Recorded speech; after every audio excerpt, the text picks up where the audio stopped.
Good afternoon, everybody, and welcome to the Landmark College webcast about social pragmatics. My name is Chris Lenois. I'm the Director of Marketing and Communications here, and I'll be your moderator today. A couple of little housekeeping things before I introduce our panel. If you have questions, please use the Ask a Question box here in the Conduit environment. We will be queuing up those questions and then taking them at the end of the presentation. But if you have those questions as they come to you, please feel free to submit them at that time, and I'll be monitoring that, and we'll make sure that Andy, Sallie, and Ashlee are asked them appropriately. That's about all I have to tell you about this, other than to introduce Andy Donahue, our Director of Social Pragmatics Programs and Services. Welcome, Andy. Thank you, Chris. Welcome, everyone. Glad you could join us. My name is Andy Donahue, and I'm the Director of Social Pragmatics Support and Services at Landmark College. And joining me is Sallie Banta, the Assistant Director, and Ashlee Charette, Social Coach. Jonah Goldenberg is on the slide, but Jonah isn't joining us. He had another appointment. So I'm here to we're here to talk about our support, how it works, and what students may be best served by it. So kind of, for the overview of presentation, this is pretty much going over what we're going to be talking about. We'll be talking about our peers program, the social challenges among teens and young adults that we work with, the importance of improving friendships and relationships. We'll talk about how we provide the peers class, the methods of instruction. We'll have a little demonstration of what the class is like. Role plays that we use during the peers class. We'll talk about how we provide social coaching and what the purpose of that is. A little bit about the outcomes, like how does this work? How do the students do? And then we'll open up for a little bit of time for Q&A. So for starters, what's our purpose? Our purpose is to provide support for students who are interested in making friends primarily, improving relationships, getting connected to other individuals. For some students, this may be more personal relationships, and for some students it may be I just really want to know how I can interact with people on a job, because there are a lot of social situations that require that. How do we provide support? We're a fairly small department, but we work with everyone else on campus. We work with the advising staff, faculty, all of student affairs and academic affairs and admissions. The support is a voluntary support that students can access. Students who are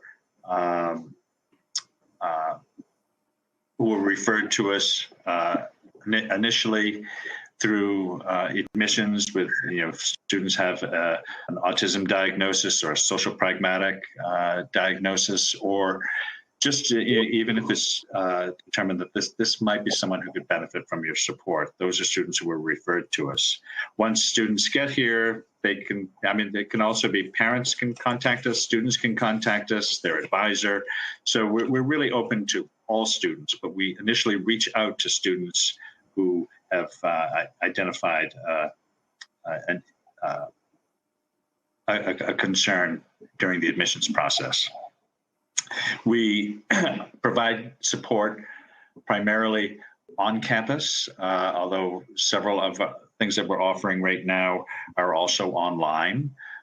Sallie and Ashlee both live on campus, and they that helps us quite a bit too. But so we're primarily on campus face to face, but also work online. The students who are kind of under the eligibility, again, it's really any student who wants to work with us, and that motivation part is really important. Sometimes we'll have a parent who is more motivated than the student. We try to work with that, but it's really important that this is something the student wants to do.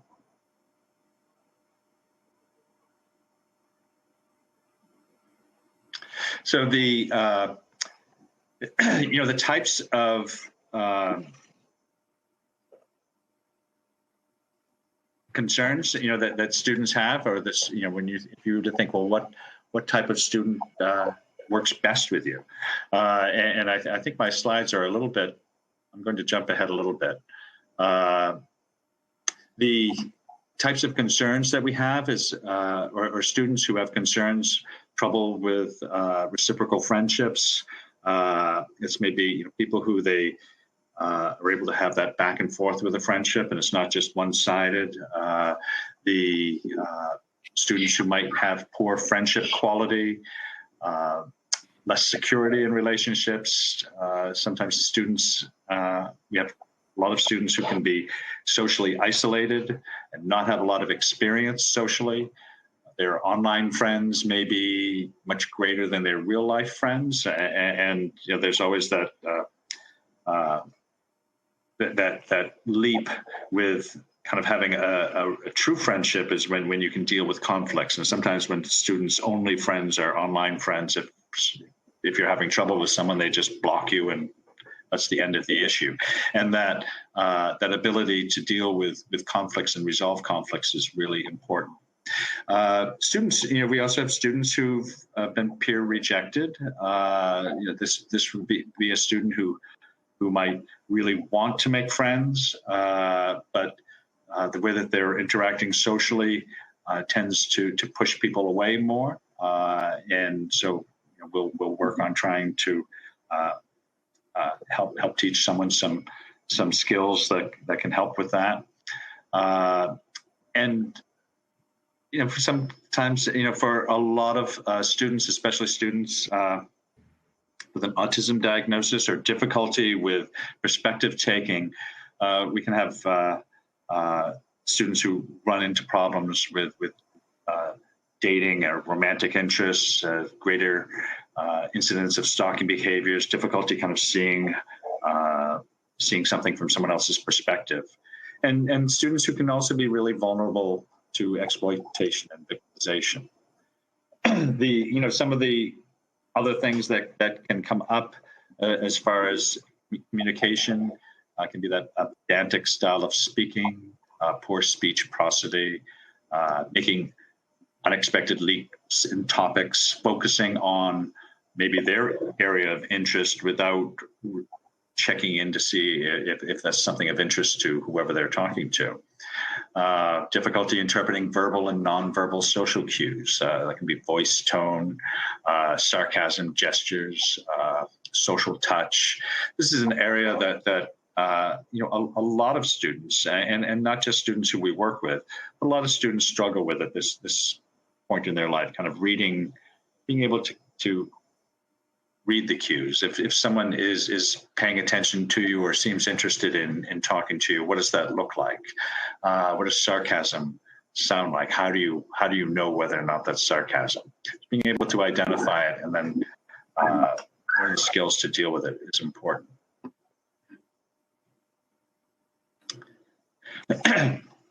So it's really, the things that are kind of some more things that make this really tough.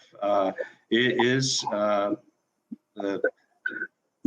communication skills might not be developed at the level that they need to be.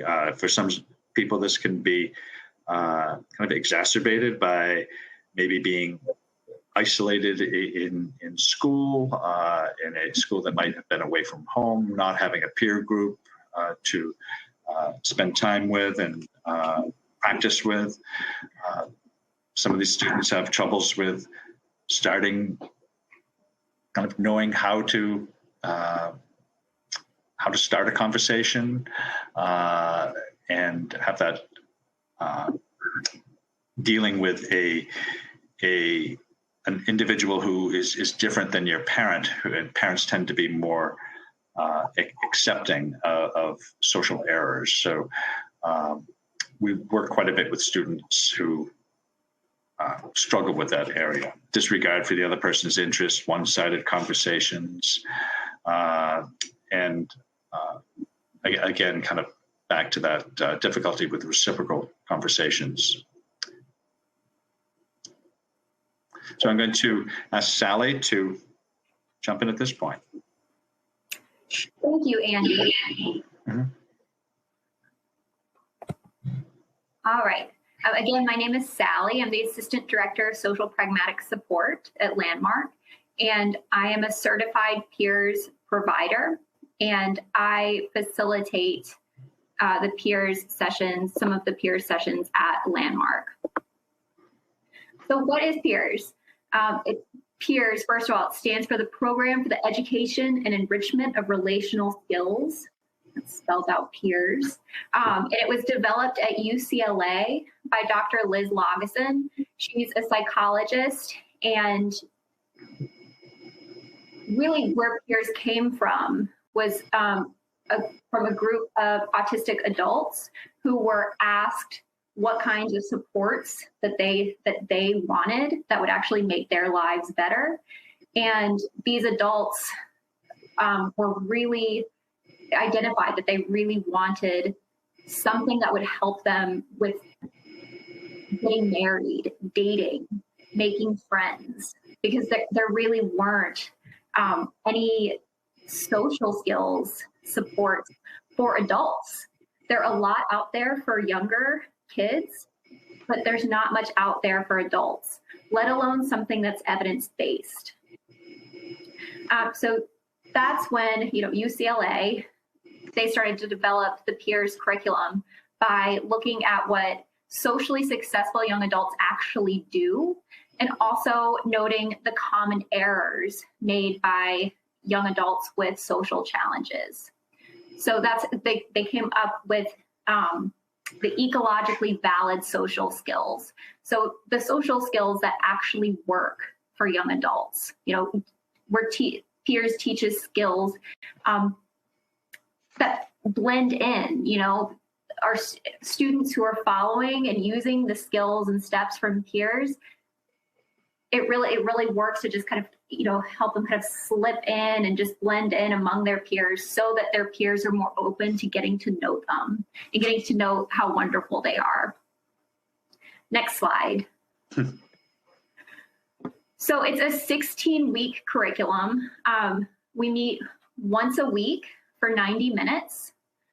And each session, each session is spent on one specific skill. And we really start at the beginning with how to have a conversation, how to go back and forth and get to know somebody.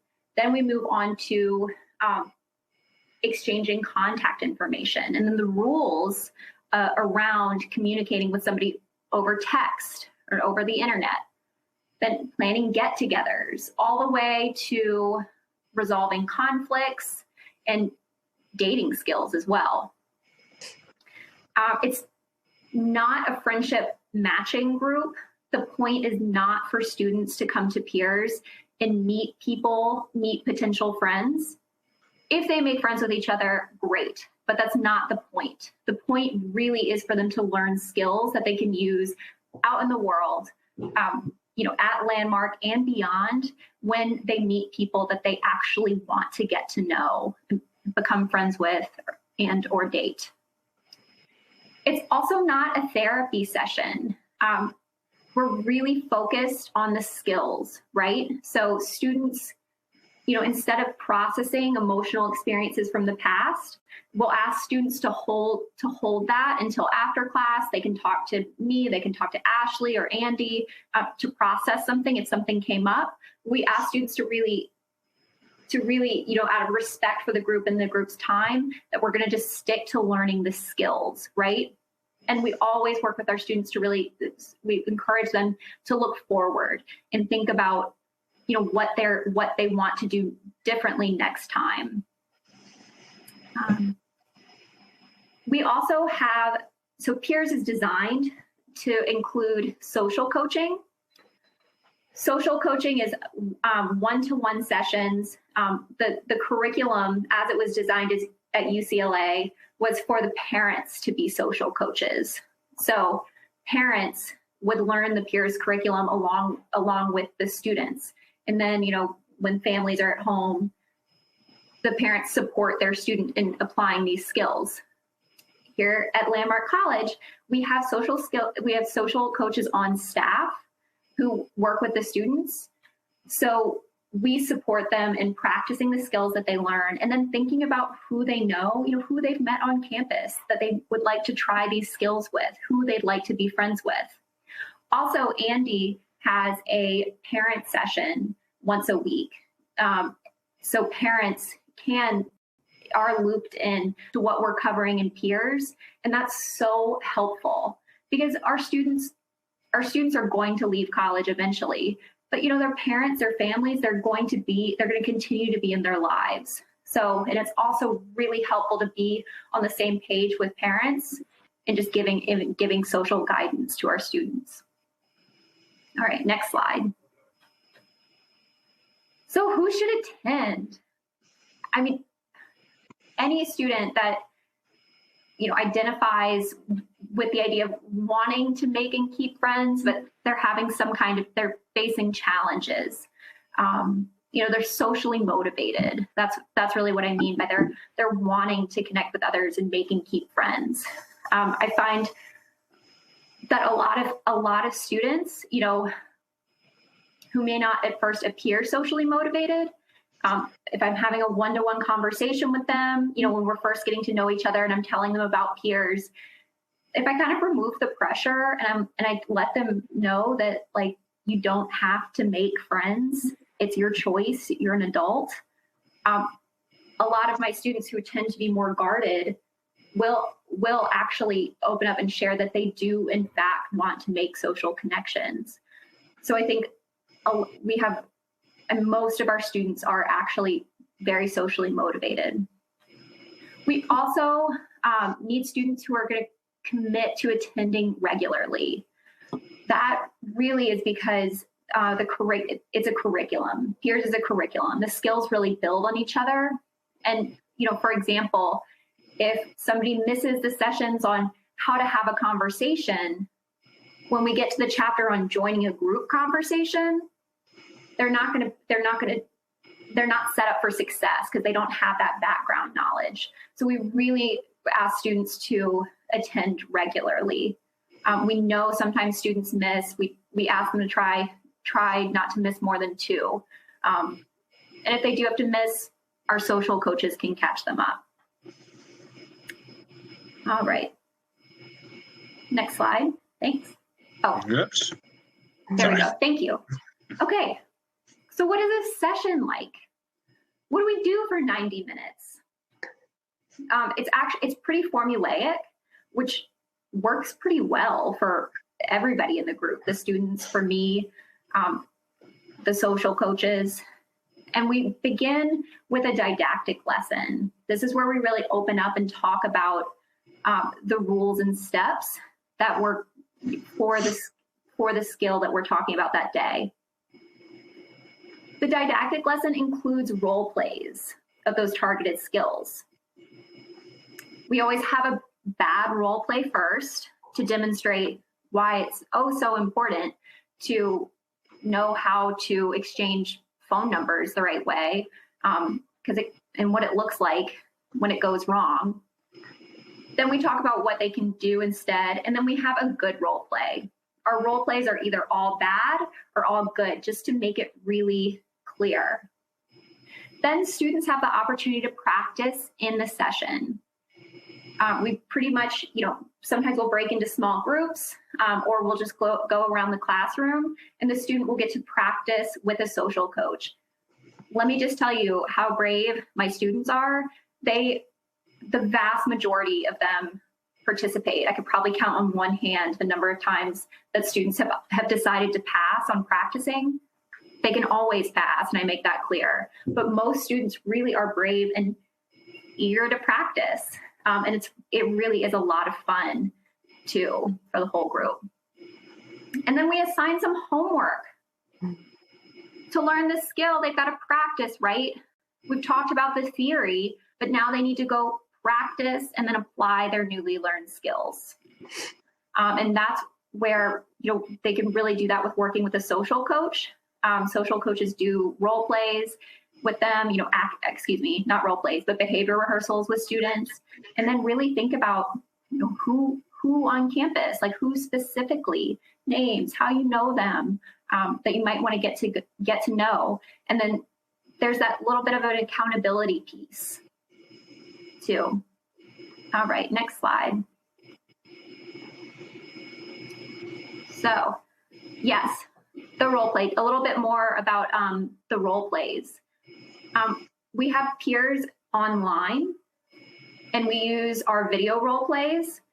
These are wonderful videos created by UCLA when they were first creating the curriculum. And the students get, love the character in the video because she's always doing it wrong. She always gets it right in the end. And then in our in-person sessions, we act them out. So tonight in our demo, Ashlee and I are going to act out a role play. Students love them. There's lots of laughter. There's cringy, and that students are really eager to tell me, what I did wrong or what went well right after the role play.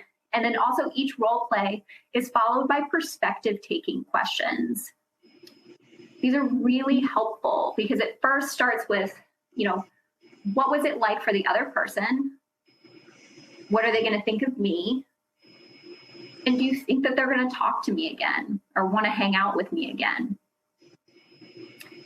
And that really gets students thinking about, what it's like for the other person and putting themselves in another person's shoes. So Peers kind of has its own language. We call them buzzwords because we're putting words to some social behaviors that we don't really talk about very much. They're usually kind of hard to put your finger on. Like people often don't know that they're doing these things. They're just habits that socially successful people learn. Or it's kind of what we can call common mistakes, like being a conversation hog. That one's kind of self-explanatory. But it really, using those buzzwords, it really makes our communication very efficient. When we're talking about social situations or helping a student prepare for a social interaction, or when we're kind of, doing a little bit of a social autopsy, what happened, what might have gone wrong. It really kind of skips the whole lecture. Students know what we're talking about, and then we can move forward. All right. Next slide. Okay.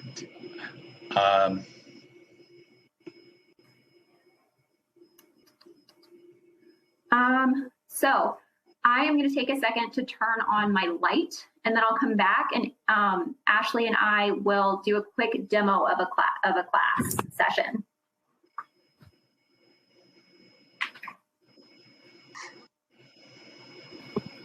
Sorry about that. I really didn't factor in the setting sun. All right. Andy and Chris, if you wouldn't mind turning off your cameras so that it's just Ashlee and I on screen.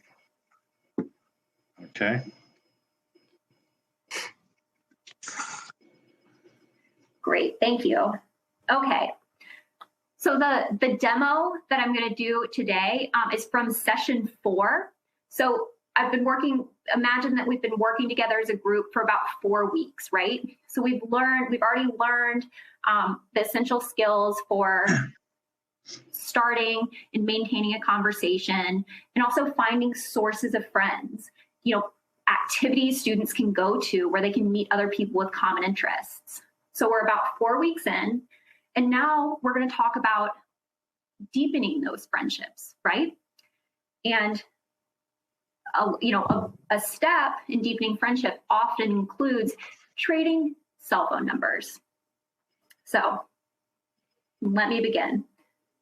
One of the most popular ways for young adults to communicate is through the phone, especially through text. But in order to text or use any form of electronic communication, we need to exchange contact information. That means exchanging phone numbers or screen names. And there are very specific steps for exchanging contact information. Watch this role play and think about what I'm doing wrong. Oh, hey, I've never seen you before. Can I have your number? No. Yeah. No. Just, why not? Can't you just give me your number? I don't want to give you your number. Just give me your number. No. Time out. What did I do wrong? Well, this is, at this point, this is when the students' hands are all raised. They're really ready to tell me what I did wrong because it was a disaster. But I walked up to Ashlee out of the blue. It didn't seem like I knew her or had talked to her before. And then I just asked for her number. And many of my students will point out that I did not take no for an answer. So let's ask Ashlee some perspective-taking questions.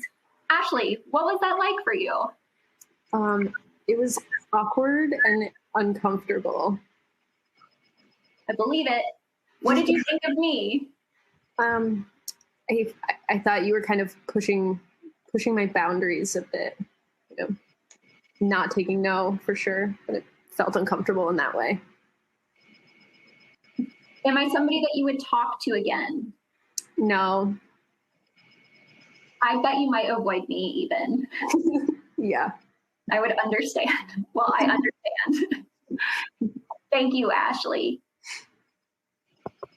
All right. So instead of doing something like that, we're going to talk about the steps that you can follow for exchanging contact information. First, you want to trade information multiple times.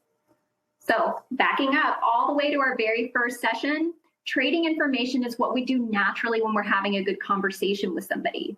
You know, we're going back and forth, asking questions, sharing information about ourselves, all the while we're looking for a common interest. So that's the very first step. You want to make sure you've traded information with that person multiple times. You want to make sure that you have a common interest, right? Because your common interest is your reason for suggesting exchanging contact information. So let's say Ashlee and I both like sci-fi movies. I could start a conversation with her about sci-fi movies, and then I could ask her something like, "Oh, have you seen that new sci-fi movie that came out last weekend?" Then that's where I use that common interest, sci-fi movies, as a cover story for contact. So cover stories are just the reasons we do things. They're not lies, because we don't want to lie to people that we want to be friends with and get to know. They're just short explanations for why we're doing something. So in this case, that sci-fi movie is our cover story or our reason for exchanging contact information. So I would say something to Ashlee like, maybe we can go see it together. That's what brings us to step number 4, assess interest. So I've got to pay attention to how Ashlee responds to that suggestion. Does she seem eager? Does she agree? Does she say, "Oh, I'm busy this weekend, but I'd love to do it another time"? If she's interested, then I could finally suggest exchanging contact information. But if she's disinterested, if she kind of looks uncomfortable, makes excuses like, "Oh, I think I've got stuff to do," and doesn't suggest another time, or seems hesitant or reluctant, don't try to exchange contact information. Just shift the conversation back to that common interest. So if she wasn't interested, I could say something like, "Well, I think I'm going to go see it. You should totally check it out." let's say that Ashlee is interested. She agrees, she seems eager. Then, again, I can suggest exchanging contact information. Let's exchange numbers so we can make a plan. Sometimes the person will hand you their phone. This is when I would ask the students, what does that person want you to do? The person wants you to program, enter your number, they want you to put your number in their phone. Sometimes the person will call you right away after you've entered your number. Don't pick up the phone. Don't answer the call. Just say that you got it and hang up. All right. Now for a good role play. Watch this role play and think about what I'm doing right in exchanging contact information with Ashlee. Hey, Ashlee. Hi, Sallie. Did you see that new sushi restaurant opened up? Oh, I didn't. I did see that it opened up. I love sushi. I remembered that. I was really excited to see it because, we have a couple of good sushi places, but I'm always looking for a new one. I think it'd be fun to check it out. Would you like to go sometime? I think that'd be really fun. Oh, great. Okay. Well, would you like to exchange numbers to make a plan? Yeah, that'd be great. Oh, awesome. All right. I'll save your number. Great. It's 555-1212. Awesome. All right. Thanks so much. I'll be in touch. See you soon. Bye.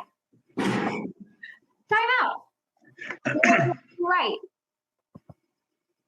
And the students would probably be raising your hand. They'd go over, it seemed a lot of them will use words like it seemed really natural and smooth.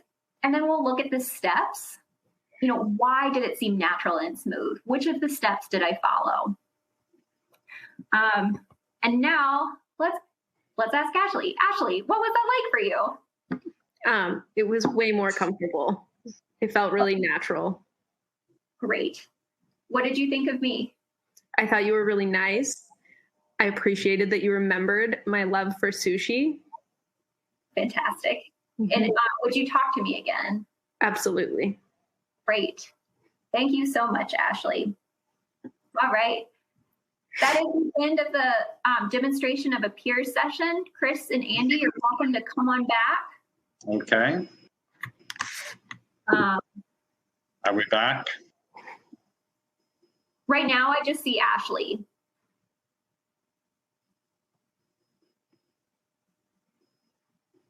So I'm going to keep going. Well, give me a second. Take your time. I'll just talk about social coaching. Am I on? Not yet. You don't see me either, Sallie? I see my camera back on. No. Okay. Well, why don't I can just start with a few things on the social coaching, then if you want to add to it, Sallie. Sounds good. But first I want to find out where the two sushi places are in Putney, Vermont. I haven't found that. But thank you, Sallie and Ashlee. The social coaching, I want to just chat a little bit about it. It's we are fortunate at Landmark where we have access to a tremendous source of friends for our students.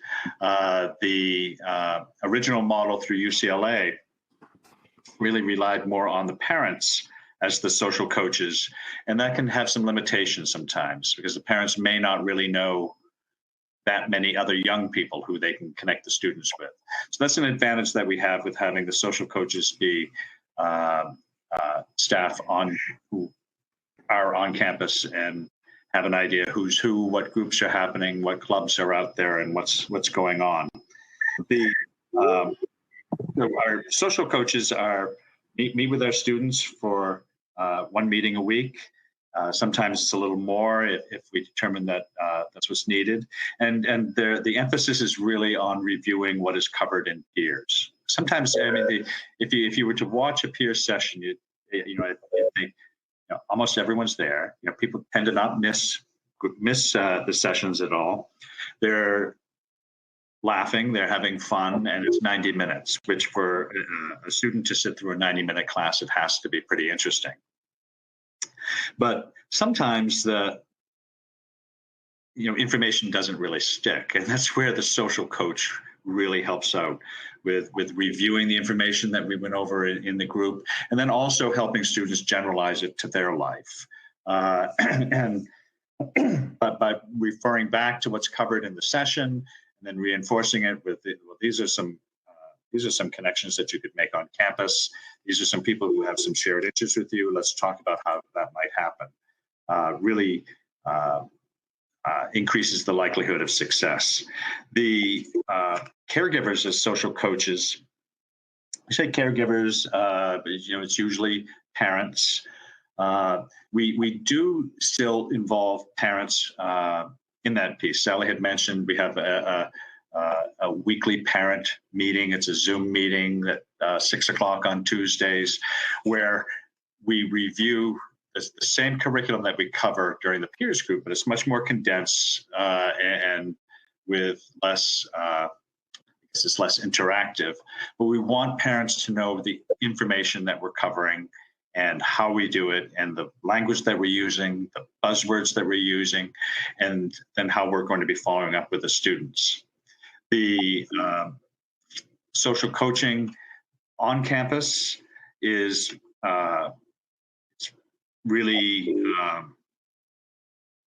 we work closely with different departments on campus, whether it's activities or athletics or residential life, so that we kind of have an idea of what's being provided. And we can also help maybe make sure that there's going to be some additional support or some additional attention spent to some of the skills that we're working on. So it's we've tried, I think we've done some experimenting with social coaching over the years with how to best apply it. And we found that really working closely with the peers curriculum that they cover during the week, holding students accountable for what they're working on, really helping them find that source of friends, the people who they have shared interest with, and people, and also an accepting peer group, people who are okay with them and people who they're okay with, people who they want to hang out with. And really, most importantly, really helping students meet their relationship goals as much as possible. If someone really just wants to kind of learn how can I find some friends who I really want to hang out with and who want to be with me, how am I going to do that? That's consistently the area that we focus on. Sallie, anything I left out, or? No. I'm going to just touch on a little bit, and not that one. Hold on.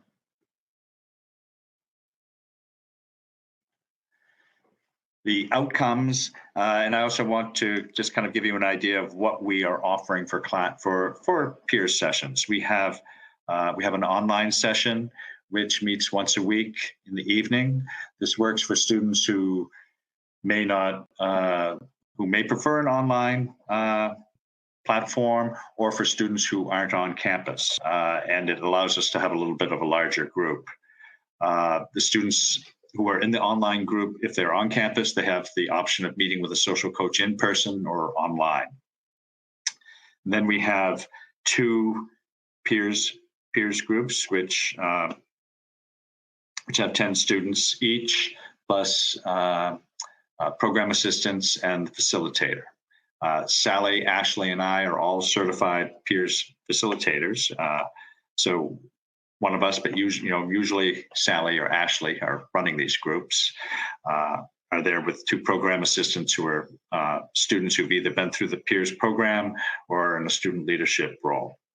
Then we have a Peers for Student Leaders group, which is a little bit of a different format, and this is a peers group for students who are in leadership positions. Most of them are resident assistants, so they've been orientation leaders or other leadership roles on campus, and they're learning the peers curriculum.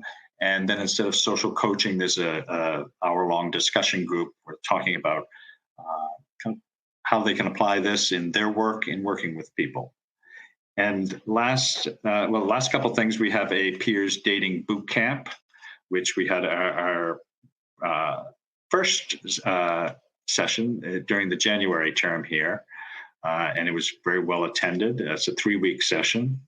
It's not about, we don't guarantee that people will get a date, but really teach the skills that are important if you are dating, and kind of with a similar peers format of this is what works, this is what doesn't work, these are the rules, these are the skills that you can learn.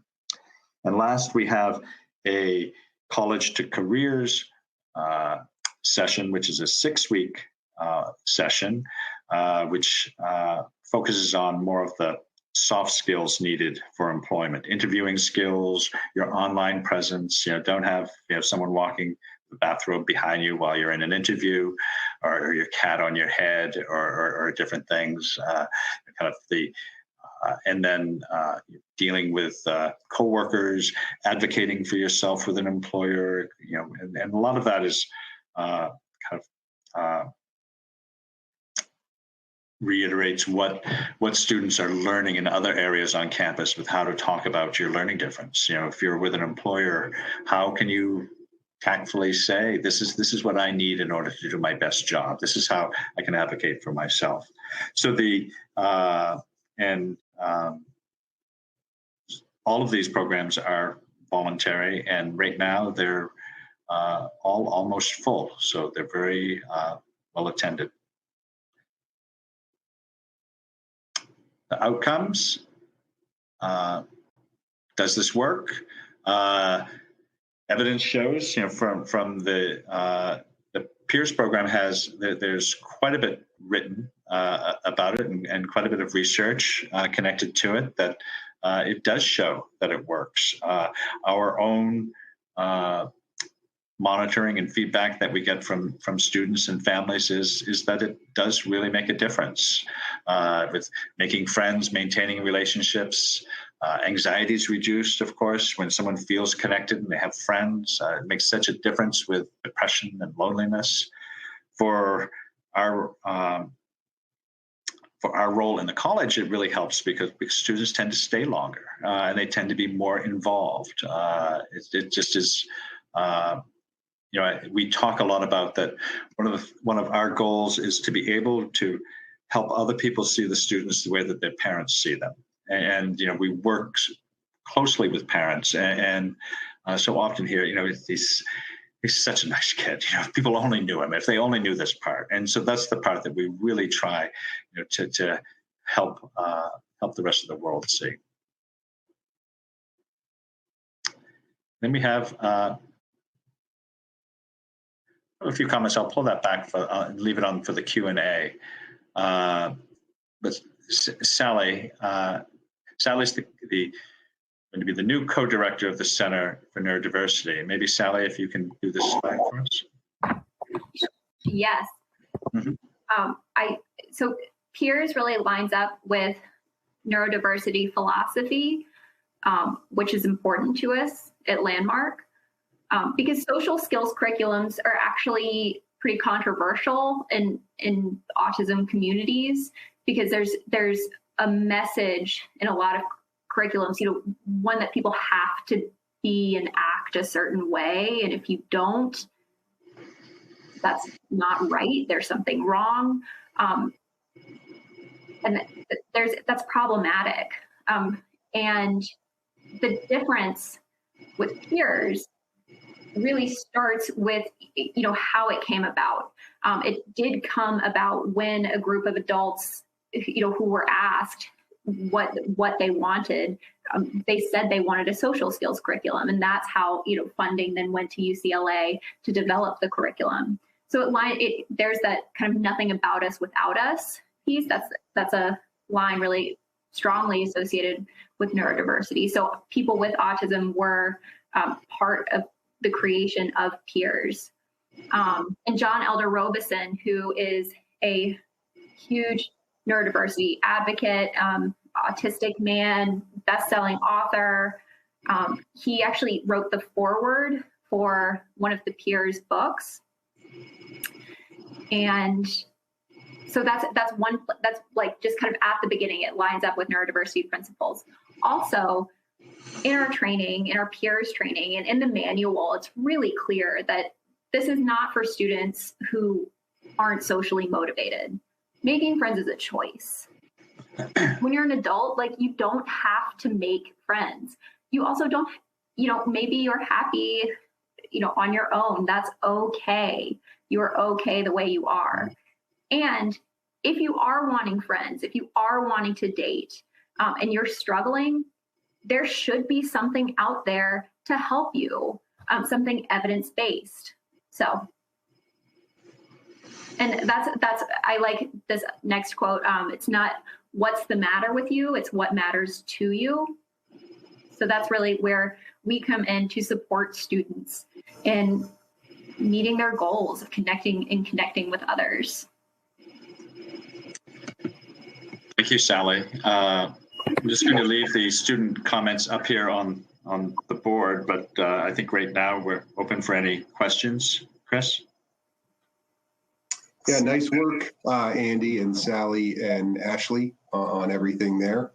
And before I get to some of the questions, and people can still submit questions, I do want to apologize that we did not have closed captioning up.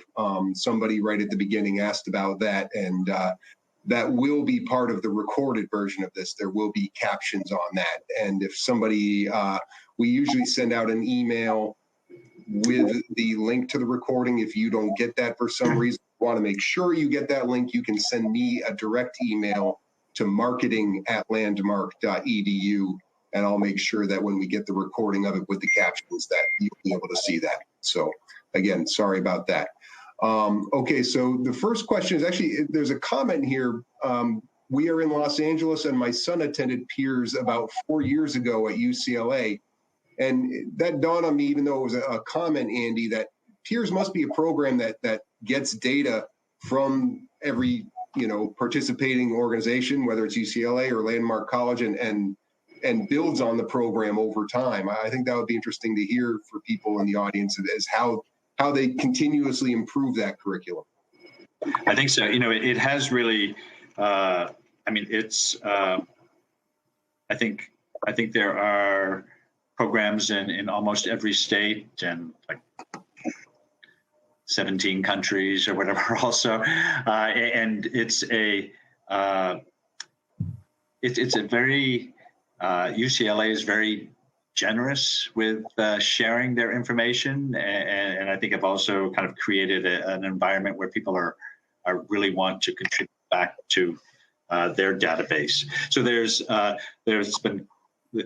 are several different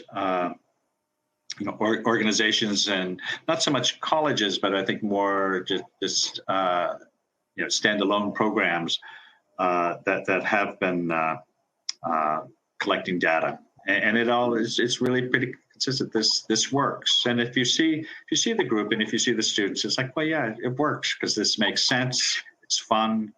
It's we're very aware at Landmark of having something be LD friendly. So it's presented in a way that's it's visual. It's interactive. It keeps people moving around. And it's fun. Now, Ashlee was recently trained, and she came back with like notes and additions to the manual because they do update the rules and steps. Good to know. Really good to know. The next question is about age groups for the peers program. Somebody wondering if younger teenagers, if there's a version of it for, say, somebody who's around 14 years old, or is it a college age student program? Any of us, I guess. We deal with college students, so we don't know. Well, we do. There is a Peers for Adolescents curriculum, and they also have a school-based curriculum, which is the Peers for Adolescents curriculum adapted to be taught in a school setting. Andy, Ashlee, and I, and Jonah are all involved in Landmark's high school program as well. We have a social pragmatic track, and we teach, we facilitate peers, kind of the essentials from the peers curriculum. We facilitate sessions for high school students, and then we have staff who social coach them during that program. Okay. And the with the for adolescents, it can be some topics we're probably not going to be getting into in as much depth as we would for young adults, and the pace tends to be it's a slower pace, but it's essentially a lot of the same information. And this next question is, I think, a reaction to something when you were talking towards the end of the presentation, Andy, about the student being engaged, saying, my takeaway from our experience is that the student needs to be, quote, on board, unquote, fully, or it will not work in terms of ready to step out of their comfort zone. I'm sure that's pretty much a natural, getting buy-in from the student on this is the crux of the biscuit, so to speak. Definitely. Sallie? I will add, I'm really clear with my students that, it's a choice. Peers is a choice. It's something they don't have to do. I also I let them know that they're welcome to try it for a few sessions before they decide, and that they can drop out, no strings attached at any point.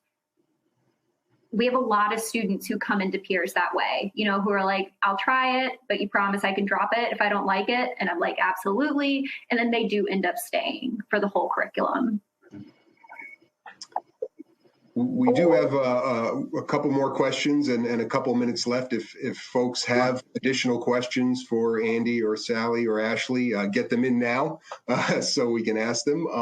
One question is about asking for access to these slides. And as I said before, that this whole presentation will be available probably, if not tomorrow, by Monday. So again, if you don't receive the email from us with the link to the presentation, you can send me an email directly to marketing@landmark.edu, and I'll be happy to send you that link so you'll get the video as well as the slides. The only other question we have in the queue right now is asking for advice or encouragement for other social coaches like you all. I'm not sure I understand the question. Asking for advice or encouragement for new social coaches. Oh, so people doing the work of Ashlee and Sallie. Ask for a raise. It's we spend a lot of time checking in with each other, and because there isn't really one way to do something, I think having that, for any social coach, being able to communicate with other people who are doing the same thing. We find that I know that with UCLA's peers program, the parent group, in so many ways, that's a supportive group where people can talk about their experiences, social coaching. We do that within our, with our own team at Landmark. And we also include a member of the advising staff and one of the resident directors in our team. So I think that having people to share ideas with and brainstorm really makes a difference, because there isn't really one way to do whatever we're doing. Okay. I don't know if Sallie or Ashlee want to add anything to that.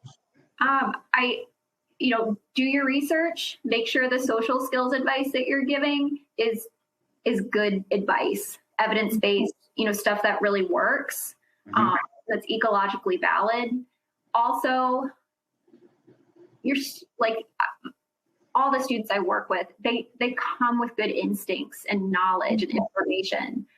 So really building on those, the things that they are good at, the things that they know. And often even I think of one social coaching session I had a lot, this one session where a student came in and he started it by telling me he wanted to walk up to this. He was finally working up the nerve to walk up to this girl he had never talked to before and just ask her on a date.